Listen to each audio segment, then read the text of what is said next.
आश्विन कृष्ण पक्ष इंदिरा एकादशी व्रत रखने मात्र से पितरों को तृप्ति होती है और व्रती के घर में जो जातक हैं उनके घर में सुख सौभाग्य आरोग्य की प्राप्ति होती है।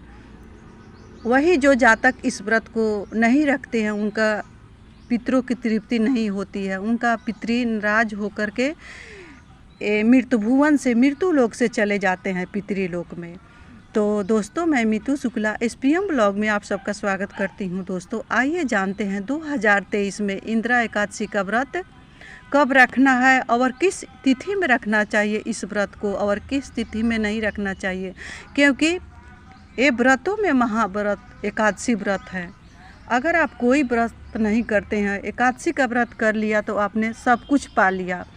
तो दोस्तों ये गलतियां ना करें, क्योंकि 10वीं युक्त एकादशी का व्रत कभी नहीं रखना चाहिए।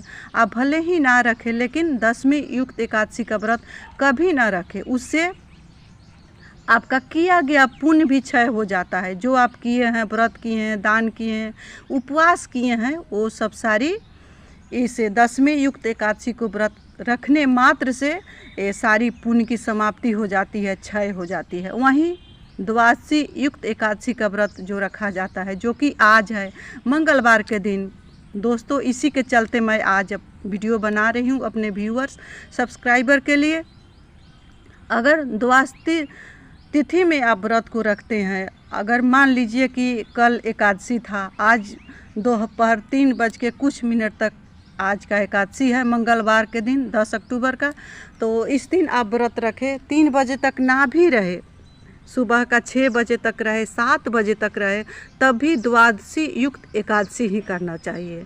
उससे पुण्य की वृद्धि होती है। जो भी जातक जो कामना लेकर इस एकादशी का व्रत करता है तो उसका सभी कामना पूर्ण होते हैं। ये व्रतों में महाव्रत जो पितृ एकादशी है, उसको केवल मात्र करने से, उसका पुण्य अपने पितरों को देने से जातक के घर में सुख सौभाग्य आरोग्य संपत्ति की प्राप्ति होती है। कहीं भी आपका रुका हुआ काम है वो बनते दिखेगा। तो दोस्तों ये आप जान करके ही इस व्रत को करेंगे।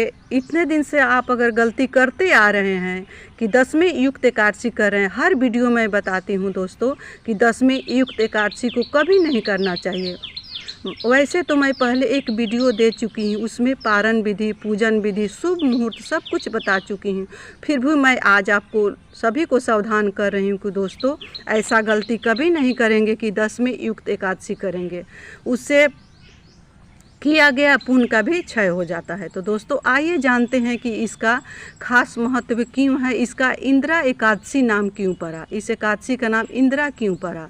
क्योंकि बिना इसका फल जाने हुए जो भी व्रत किया जाता है उस पर पुण्य विश्वास नहीं होता है, और जब तक पुण्य विश्वास नहीं होता है तब तक पुण्य कृपा की, पुण्य दया करुणा की प्राप्ति नहीं होती है।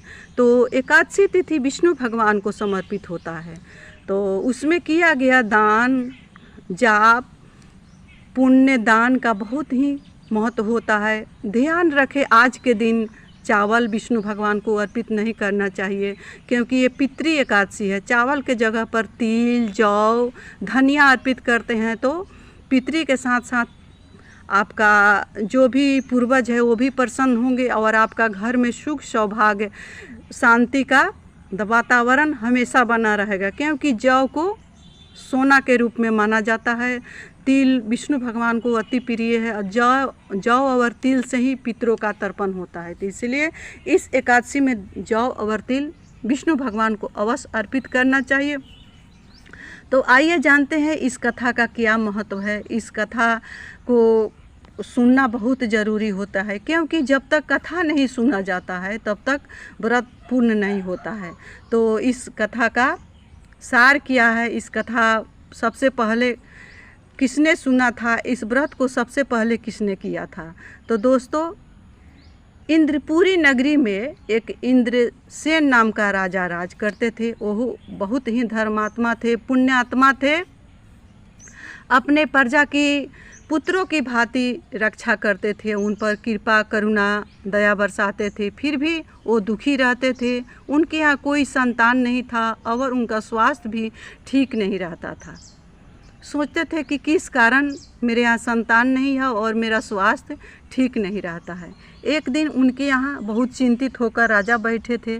सुबह का समय था। उसी समय नारद जी आए। नारायण नारायण करते हुए इंद्रसेन राजा के यहाँ नारद जी का आना हुआ।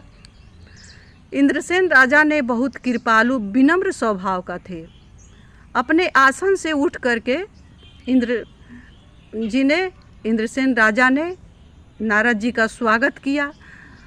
नारद जी से पूछा कि बैठिए महानुभाव, किस कारण आपका आना हुआ। नारद जी ने बोले कि मैं पितृलोक से आ रहा हूँ। पितृलोक में आपका जो पितृ हैं बहुत दुखी हैं। आपका पितृ बोले हैं कि हे नारद जी, मेरे वंश को, मेरे पुत्र को जा कर के कहिए कि ये आसीन कृष्ण पक्ष का एकादशी का व्रत रखे, क्योंकि मैं बहुत दुखी हूँ। मुझे कोई भी भाग नहीं मिलता। मैं मेरा फिरता हूँ, जिससे मेरा मोक्ष हो जाए और मेरा उद्धार हो जाए। इस तरह से नारद जी ने कहा कि हे इंद्रसेन राजा, आप आसीन कृष्ण पक्ष की इंदिरा एकादशी का व्रत रखें, क्योंकि आपका पितृलोक में बहुत दुखी है। उन्होंने ही कहा कि मेरे वंश से, मेरे पुत्र से कहिए कि ये इंदिरा एकादशी का व्रत रखे आसीन कृष्ण पक्ष की, जिससे मेरा मोक्ष हो जाए, मेरा तृप्ति हो जाए। इंद्रसेन राजा ने सुना कि मेरे पितृ बहुत दुखी हैं, मेरे पिता बहुत दुखी हैं।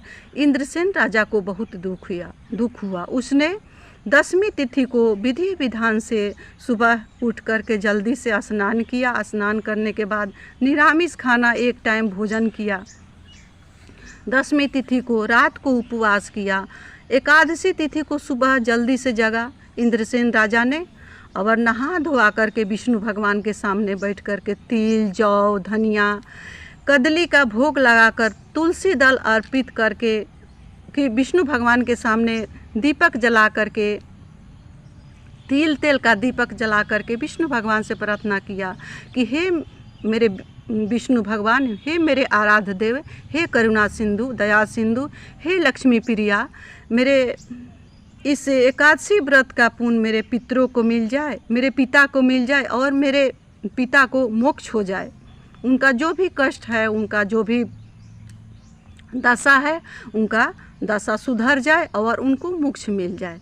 इसके पुण्य से जैसे ही इंद्रसेन राजा ने इसका पुण्य दिया, अपने पिता को हाथ में जौ, तिल, गंगाजल लेकर के, सफ़ेद फूल लेकर के, जैसे ही ये शब्द अपना नाम गोत्र बोलते हुए कहा कि इसका पुण्य मेरे पिता को मिल जाए, वैसा ही इंद्रसेन राजा ने संकल्प किया विष्णु भगवान के सामने।